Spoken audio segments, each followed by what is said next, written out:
Le 5 novembre 1989, à 5h30 du matin, un homme et une femme vont être tués de plusieurs balles dans leur sommeil. Le pire de cette histoire, c'est qu'ils connaissent leur agresseur.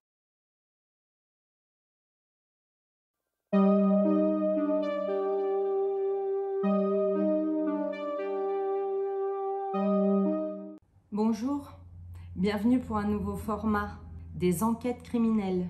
Donnez-moi vos papiers, asseyez-vous sur le canapé, je vous laisse prendre une boisson et écouter cette véritable enquête criminelle. Avec ce nouveau concept du paradis à l'enfer, je vais vous faire des vidéos sur des crimes. Il y a des familles, on a l'impression que tout va bien chez eux. Et quand la porte est fermée, croyez-moi, on ne sait pas ce qui s'y passe. Et parfois, ça tourne au désastre, voire au crime. D'où le concept du paradis à l'enfer. Déjà, je pense que nous allons commencer avec Betty Broderick, car vous allez voir que c'est le principal personnage de cette histoire. En effet, c'est elle, sans vous spoiler la fin, qui va tuer l'homme et la femme dans leur lit. L'homme, qui était-ce par rapport à elle? Son ex-mari. En effet, il s'agit là de sa part, de Betty, d'une vengeance. Elle ne supportait plus de voir son ex-mari remarié avec une belle jeune femme. Elle avait subi en effet pendant 2 ans un harcèlement, comme le dira-t-elle, de la part de son mari. Brimades en tout genre, pension alimentaire restreinte, interdiction de prendre les enfants, voire se retirer complètement la garde. Vous allez voir au cours de toute cette histoire comment, selon l'accusée, on l'a poussée elle-même à supprimer son ex-mari et donc sa nouvelle femme. Repartons un peu en arrière sur Betty Broderick et où elle est née. Appelée Elizabeth Ann, elle est née à Bronxville en 1947. Elle est née dans une très grande famille. Ils étaient 6 enfants. C'est parfois dur de trouver sa place dans une grande famille. Ses parents étaient extrêmement stricts, dira-t-on, et très catholiques. Ils allaient toutes les semaines régulièrement à l'église. Depuis sa naissance, on l'aura formée, dit-on, pour être une femme idéale, une femme à marier, une femme qu'on épouse et rien d'autre. On lui a souvent rappelé « Allez dans les écoles catholiques, soyez prudent avec vos fréquentations jusqu'à ce que vous trouviez un homme catholique. Soutenez-le pendant qu'il travaille et soyez bénis avec vos petits-enfants. » Ce sont les dires dans ces écoles. En 1965, elle sortira diplômée de la Regina High School. Elle fréquentera ensuite le collège Mount Saint-Vincent à New York dans le Bronx et elle obtiendra un diplôme d'anglais. C'est en 1965 que Betty va rencontrer son futur mari Dan à l'université Notre-Dame dans l'Indiana. Passons maintenant à ce monsieur Dan.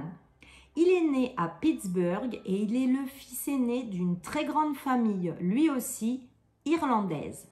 Le couple s'est marié le 12 avril 1969 à l'église de l'Immaculate Conception. Puis ils donneront naissance à 4 enfants, Kim, Lee, Daniel et Rhett.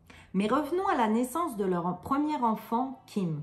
En effet, Dan, lui, était occupé à faire des études de médecine. Il était rarement là de ce que disait Betty et s'occupait peu et se souciait peu du foyer. C'est-à-dire que si les revenus ne venaient pas au foyer, apparemment, cela n'était pas son problème. Alors, Betty a commencé à cumuler des petits jobs pour pouvoir nourrir sa famille et élever correctement Kim.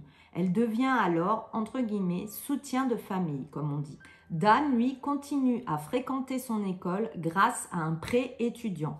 Il annonce son intention à Betty de combiner son diplôme en médecine avec des études en droit. Il pense que le mix entre les deux, médecine et droit, pourrait lui faire obtenir un métier extrêmement intéressant. Selon l'idée de Dan, il pourrait aider les gens à porter plainte contre les médecins ou contre les hôpitaux puisqu'il avait des connaissances en médecine et un diplôme d'avocat. Eh bien, ce fut une très bonne idée. Très vite, Dan fut embauché dans un cabinet d'avocats à San Diego, en Californie. Tout ce petit monde déménage à San Diego en Californie et pendant ce temps-là, qui s'occupe de faire les cartons, de défaire les cartons, d'aménager la maison, d'emmener les enfants à l'école, de faire à manger, toujours Betty qui dira « Je devais m'occuper absolument de tout. Sans moi, Dan n'aurait pas pu se consacrer à sa carrière d'avocat. » D'ailleurs, Betty, pendant ce temps-là, continue à travailler à temps partiel. Elle vend chez elle ou chez des amis des produits Tupperware. Tupperware, vous savez ces petites boîtes en plastique où on range les aliments au frigidaire. Et elle vend également des produits Avon, ça vous ne connaissez peut-être pas, c'est un peu sur le même principe qu'Yves Rocher, mais en produits américains et par correspondance. Donc, Betty recevait les produits chez elle, faisait des réunions avec d'autres femmes et elle vendait les produits et cela lui faisait de l'argent. Pour Betty, elle était très heureuse en ménage. En effet, ils s'étaient rencontrés très jeunes, avaient eu le coup de foudre, s'étaient mariés, avaient fait un très grand mariage. Elle l'avait soutenu dans ses études d'avocat, dans ses études au préalable de médecine, puis maintenant dans son nouveau métier où tout se passait très bien. Betty dira « J'étais très heureuse dans ma vie de femme au foyer, m'occuper de mon mari, de mes enfants, c'est tout ce que j'aime. » Pourtant, Dan n'était pas souvent là. Et là, c'est le drame. En effet, Dan va embaucher une assistante personnelle à l'automne 1982, l'américaine néerlandaise de 21 ans, Linda Kolkena. C'était une ancienne hôtesse de l'air Delta Airlines.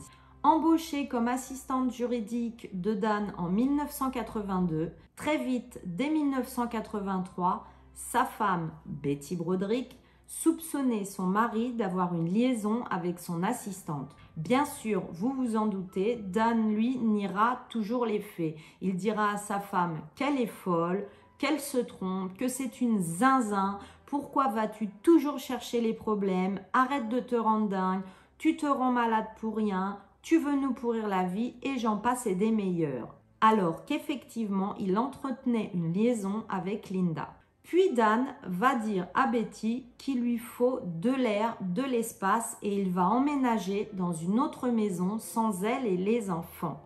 Il dira « J'ai besoin de réfléchir seul, de m'éloigner ». À aucun moment, il n'emploiera le mot séparation ou divorce.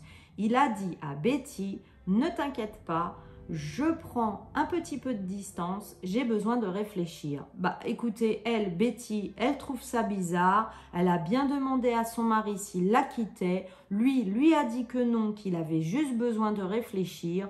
Au bout d'un moment, ça fait tant d'années qu'ils sont mariés, elle se dit bon, bah écoute, je vais en prendre mon parti. S'il a besoin de réfléchir, laisse-le réfléchir. Ce déménagement a eu lieu, je ne vous l'ai pas dit plus précisément, en février 1985.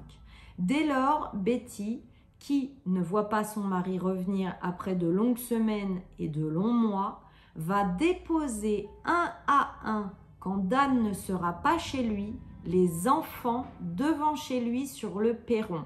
C'est-à-dire que quand Dan rentrera les soirs, aussi bien à 19h qu'à 23h du travail, il trouvera un enfant qui attend devant chez lui. Prenant ce prétexte, vrai ou faux, pour la faire passer pour une mauvaise mère, Dan va obtenir la garde complète et intégrale des enfants.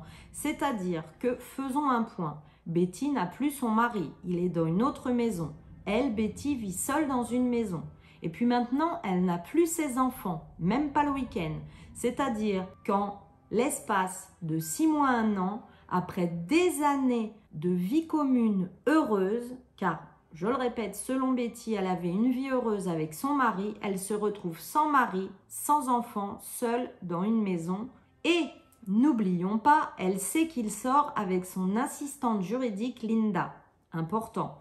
Avouez-le, ça doit être une situation très très dure à vivre psychologiquement, amoureusement, intellectuellement, c'est horrible. Imaginez l'autre roucoulé dans une autre maison avec ses propres enfants, avec une femme qui a la moitié de votre âge, c'est horrible. Puis Dan finit par avouer à Betty qu'il avait effectivement une liaison, ce qui lui permet d'officialiser son histoire d'amour avec Linda, qui emménage avec eux et officiellement habite dans sa maison.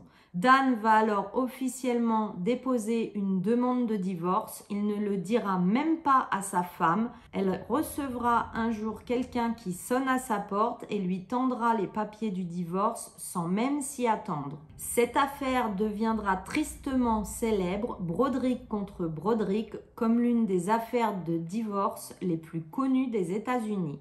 La raison, le débat sur lequel quelle place occupe-t-elle une femme qui a aidé son mari à faire toutes ses études en se sacrifiant et qu'ensuite, quand le mari réussit professionnellement et décide de divorcer, que doit toucher la femme, quelle est la reconnaissance? Finalement, en 1989, le divorce Broderick contre Broderick va être finalisé, mais Dan va déposer une requête. En effet, le comportement de Betty devient de plus en plus violent. Elle harcèle littéralement Dan et Linda. Elle passe des coups de téléphone plusieurs fois par jour en insultant Dan, des pires insultes que vous pouvez imaginer, ainsi que Linda. Elle passe à la maison sans prévenir, sonne à la porte, puis retéléphone, puis repasse à la maison. Elle envoie des courriers, elle menace à travers les enfants. Elle a des propos injurieux quand elle parle de son ex-mari et de sa nouvelle petite amie devant les enfants. Les enfants rapportent ça à Dan et à Linda. Betty leur fait vivre une vie impossible, un calvaire. Mais le revers de la médaille, quel est-il? Et oui, car vous vous en doutez, si Betty harcèle à ce point-là son ex-mari, c'est qu'elle-même est extrêmement malheureuse. Elle a pris énormément de poids. Elle a des TOC du comportement alimentaire. Pour se faire du bien, elle mange énormément, elle pleure tous les jours, elle n'arrive pas à oublier son ex-mari. Elle est obsédée par les pensions alimentaires, elle ne veut faire aucun effort là-dessus et réclame toujours plus et encore plus d'argent. Betty se dit que tant qu'elle ne les laissera pas tranquilles, elle garde un lien avec son ex-mari et cela au jour le jour la rend complètement dingue. Dingue jusqu'au point qu'un jour, elle va foncer dans la porte d'entrée avec sa voiture. Heureusement, à part la porte d'entrée qui va être égratignée, il n'y aura pas de dégâts, la voiture sera amochée, mais aucune personne blessée, beaucoup plus de peur que de mal. En tous les cas, Dan va porter plainte contre Betty une nouvelle fois et elle va devoir retourner au tribunal. Le 22 avril 1989, Linda et Dan se marient. Linda n'est pas rassurée du tout et demandera à son futur mari de porter un gilet pare-balles pendant la cérémonie. A priori, ils avaient même engagé un agent de sécurité pour être sûr que Betty ne viendrait pas au mariage. Eh bien oui, quand vous avez une ex-femme à ce point-là enragée sur vous, à tort ou à raison, il est normal d'avoir peur le jour du mariage. Au dire de Dan et Linda, Betty se serait introduite dans la maison et aurait volé la liste des invités de mariage, ce qui lui aurait permis de téléphoner à chacun d'eux et de les menacer s'ils se rendaient au mariage. Il n'est pas foufou là, le mariage prévu.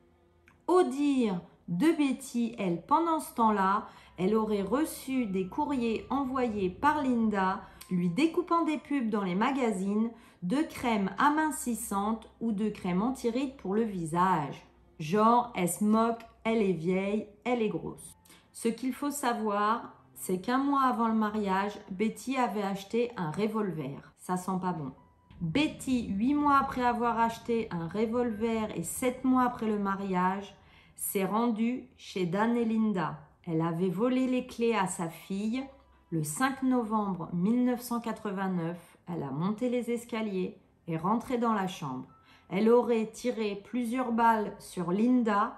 Dan aurait bougé, voulant atteindre le téléphone. Elle aurait tiré plusieurs balles sur Dan, puis se serait dirigée vers le fameux téléphone, vous savez, les téléphones à fil. Elle aurait arraché le fil du mur, jeté le téléphone dans le couloir.